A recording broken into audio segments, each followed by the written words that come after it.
इस वक्त की एक और बड़ी खबर नाज़रीन, समझौता एक्सप्रेस धमाका केस। पंचकुला अदालत पहुंचे मुलजमीन असीमानंद, लोकेश शर्मा, कमल चौहान और राजेंद्र इस केस में है मुलजिम। पाकिस्तानी गवाह राहिला वकील की अर्जी पर एनआईए और दिफा जवाब दाखिल करेगा। पिछली समाअत के दौरान वकीलों की हड़ताल की वजह से नहीं हो पाई थी समाअत।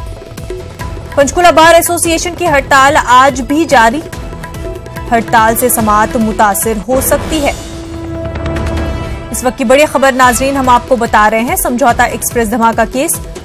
पंचकुला अदालत मुलजमीन पहुंच चुके हैं। असीमानंद, लोकेश शर्मा, कमल चौहान और राजेंद्र इस केस में मुलजिम है। आपको बता दें, पाकिस्तानी गवाह राहिला वकील की अर्जी पर एनआईए और दिफा जवाब दाखिल करेंगे।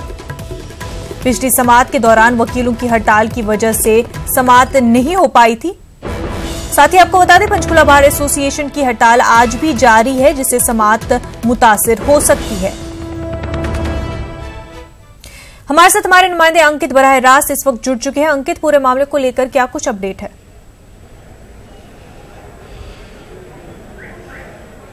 बिल्कुल मुनज्जा, मैं बताना चाहूंगा कि जब समझौता ब्लास्ट मामला है ये, और समझौता ब्लास्ट मामले के अंदर जब 11 तारीख को सब लोग ये आस लगाए बैठे थे कि आज फैसला आएगा, तो उस समय आखिरी मोमेंट के ऊपर जो राहिला है, पाकिस्तानी नागरिक हैं, उनकी तरफ से एक ईमेल की जाती है अपने वकील को, मोमिन मलिक को, और वो कोर्ट में पेश की जाती है कि वो गवाही देना चाहती हैं इस केस के अंदर, क्योंकि उनके पिता की डेथ हुई थी। इस जो समझौता ब्लास्ट के अंदर उनके पिता की डेथ हुई थी और उनको कोई सम्मान नहीं मिले हैं, इसलिए वो गवाही देना चाहती है। तो कहीं ना कहीं फिर मामला अटक जाता है और जो फैसला आना होता है वो अटक जाता है। उसके बाद 14 तारीख लगती है। 14 तारीख को भी सुनवाई होनी थी, लेकिन जो पंचकुला जिला बार एसोसिएशन है उसकी हड़ताल के चलते वो सुनवाई नहीं हो सकी। आज वो सुनवाई होने की उम्मीद है कि अब दोपहर बाद, लंच के बाद वो सुनवाई होगी, लेकिन आज भी पंचकुला बार एसोसिएशन की हड़ताल चल रही है। तो अब वो सुनवाई होती है या नहीं होती है ये देखना होगा। लेकिन समझौता ब्लास्ट को समझने की जरूरत है कि समझौता ब्लास्ट एक अपने आप में बहुत बहुचर्चित मामला रहा है। 2007 के अंदर ये मामला सामने आया था और एनआईए के द्वारा